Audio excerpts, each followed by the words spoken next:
So, I'm an old girl, so I'm a veteran of many, many, many iterations of political education. Woo!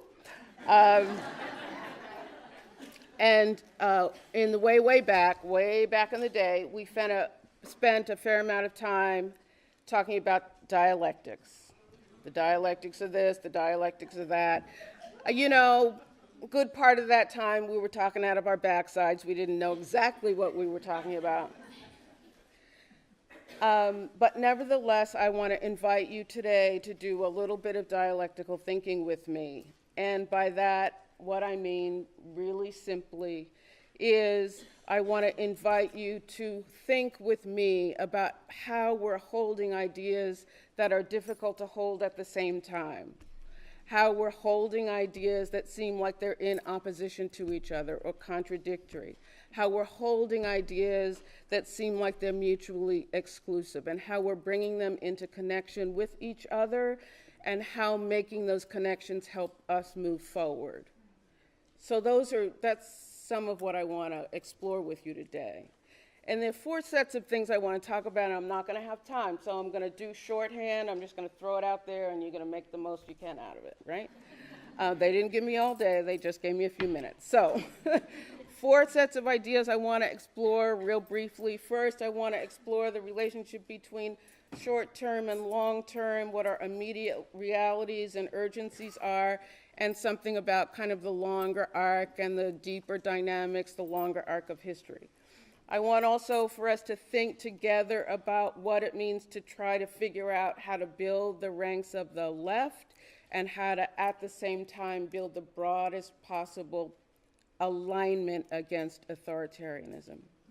I want us also to think together, and I'm hoping that you bring these conversations into your workshops, but I want us to think together about the relationship between the part and the whole, the particular and the general. I want us finally and briefly to be in conversation about the relationship between revolutionary imagination and the world as it actually is. Yeah, all that stuff, right? Have you all been thinking about all this? Yes, you have, in one way or another. So we're going to get to think about it some more. And like I say, I'm doing shorthand here, so bear with me.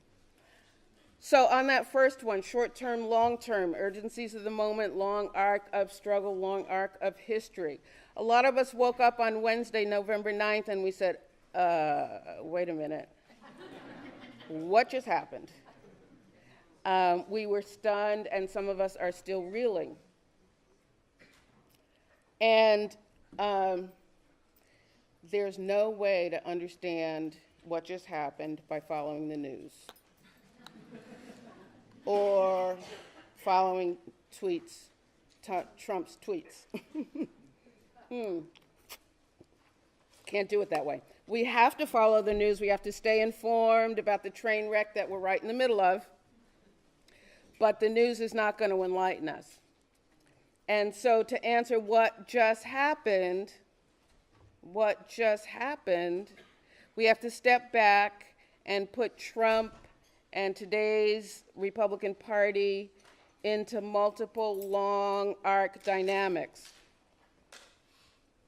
Shorthand, capitalist development, the evolution of racialized capital in the U.S., how capital resolves temporarily its crises. Long and short of it, the dynamics of the highest return on investment leads to the exit of jobs that supported a broad, racialized middle class. Investment not in living wage jobs, but in driving the working class ever deeper into debt, mortgage debt, student loan debt, credit card debt. Why create jobs when you can get a higher return on your investment by creating debt? Entrepreneurs and their PR flacks are posited as job creators, which is a convenient half-truth and sometimes a full-out fiction. Plenty of them are job destroyers. And we're also in the midst of the incapacity and the unwillingness of neoliberal governments to either manage the crises generated by unregulated capital, or to extract sufficient taxes from transnationals and wealthy individuals to provide for the public welfare. So that's one long arc that's gotten us where we are. And y'all can go way deeper into that in the workshops. Racial resentment. I'm right now trying to write a piece, and I'm struggling with it, on the kind of liberal panic about identity politics and the white working class. Some of you have followed all of that. It's out there in the world. And one of the things that keeps coming back to me as I'm trying to write that piece is I have on a CD, there's a band that plays underground under Times Square. It's called the Ebony Hillbillies. Long story short, one of the cuts on their CD is, I'd rather be a nigger than a poor white man. So what are they? Yeah, that's a tough one, right? But they're saying something there. What they're saying has to do with suffering from delusions about the master, suffering from delusions about who you actually are, and the very high price you pay for persisting in delusion.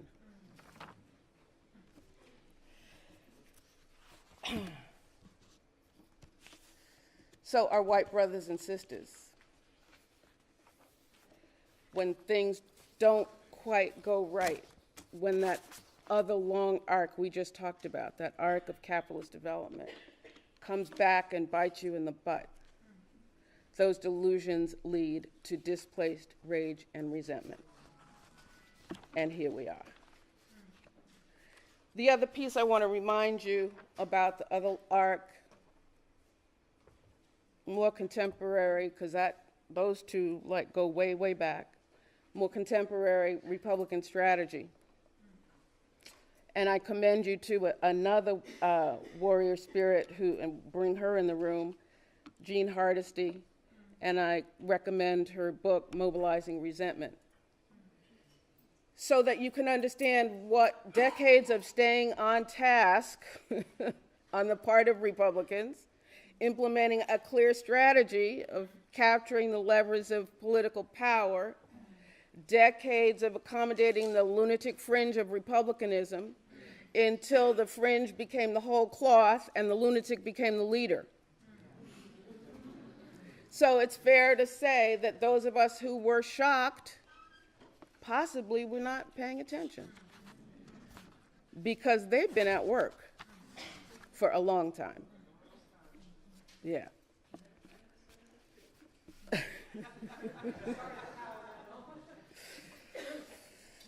So I'm only trying to indicate that staying current is really important. We have to keep up with the news. We have to keep up with what's going on. But it's not going to get us to the depth we need to fully grasp where we are, which is why I know all of you are in this room today to go deeper. So all of this is worth studying more deeply, being put into relationship with the immediate issues of why someone who wants to privatize public education is being put in charge of the Department of Education, and why someone who at bottom would really, really, really prefer if black people didn't vote, why he will be our next Attorney General. So how do we respond to the immediate demands of unfolding events versus strategic orientation to the changing balance of forces? So, okay, long-term, short-term, that first bit was putting the present in the context of the long arcs of the past, multiple arcs of the past. The other bit about short-term, long-term is the relationship between how we respond to unfolding events, how we respond to what's immediately on our agenda, and how we relate that to a strategic orientation to changing the balance of forces over time. There's an urgency to being in the mix. There's an urgency to being responsive to unfolding events. I'm personally getting on a plane on Wednesday to go to the Women's March. Woohoo! Hello! And I know that the Women's March is not going to be enough. We can march, we can generate online petitions, we can protest one Trumpian outrage after the other. But the fact of the matter is that the left is bereft of strategy. Can I get an amen on that? Yes, thank you. Okay. So if we only march and do petitions and protest each and every outrage, which we will exhaust ourselves, people, right? We will exhaust ourselves. The tactical moves outside the context of a coherent strategy do not create the ground for forward momentum, for shifting power, for creating new and better conditions for us to fight in. Somewhere, and we are the ones, all right? There isn't some other set of people in a room somewhere developing strategy. Okay? I know that. I've been all over the country. Okay? We are the ones in this case. We are the ones. So, I'm hoping you all have Defeat Trump in 2020 on your agenda. I hope we can unite on that and commit ourselves to the practical work of making that happen. That doesn't resolve any of those long-term dynamics. Not a one. So I put to you for your further thinking the dialectic of the immediate, the moment, the fierce urgency of now, as against what history has bequeathed us, the long term, the long arc, the imperatives of the future.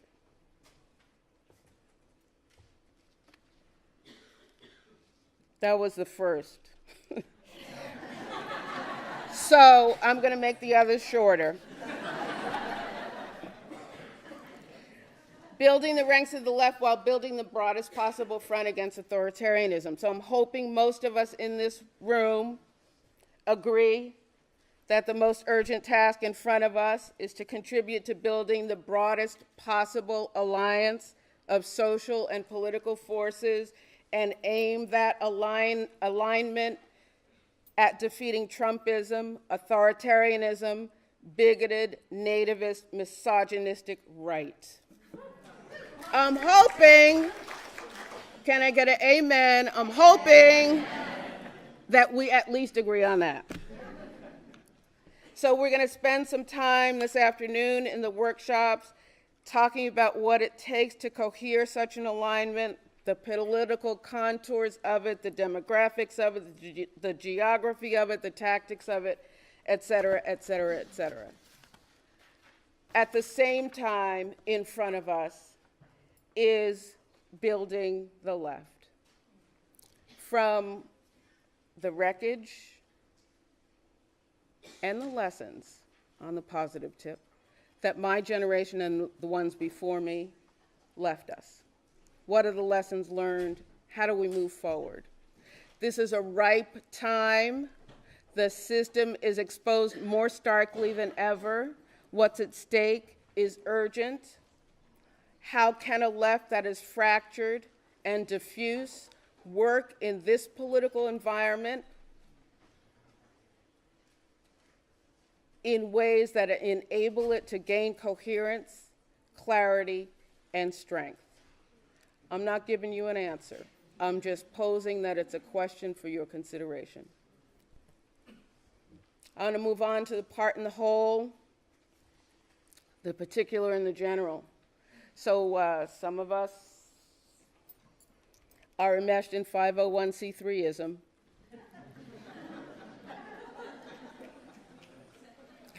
And I just want to suggest that we need to learn how to bring our lessons and our constituencies into relationship with the political dynamics that are core to moving national politics. There is this ugly debate over identity politics, and we can expect some betrayals along the way.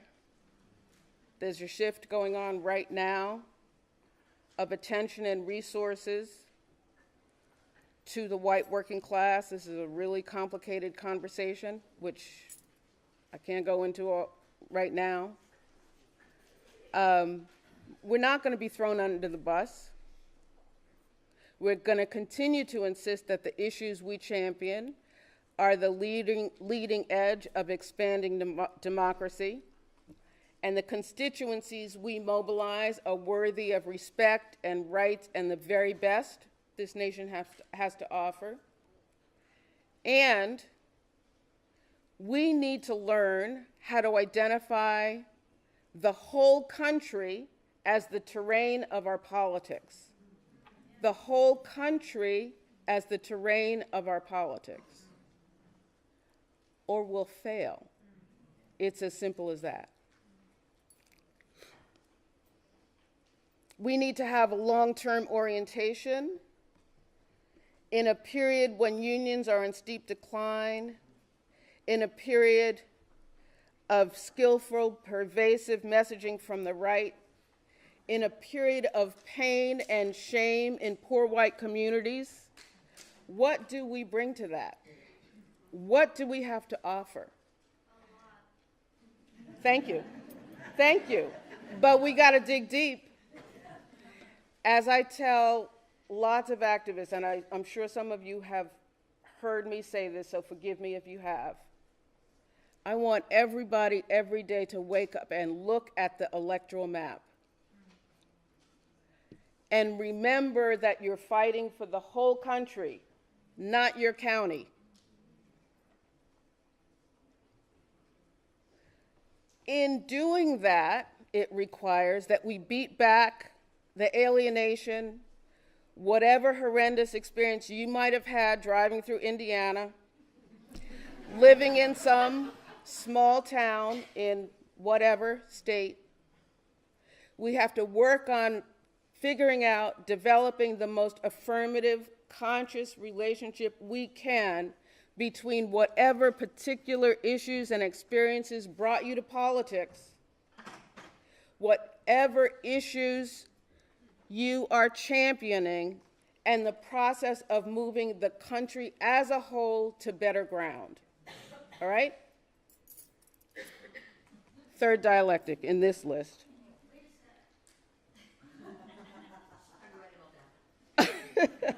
I think they have it on camera. That was part, whole, particular, general. Much more to say there, don't have the time. Fourth, revolutionary imagination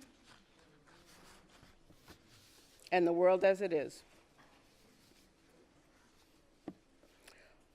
All I want to say here is don't substitute your revolutionary imagination for the brutal realities we currently face. And don't let the brutal realities we currently face to subdue or constrain your revolutionary imagination. We need the you who is practical and effective and relentlessly clear-eyed about what we're presently facing and what it will take us to get from here to someplace better.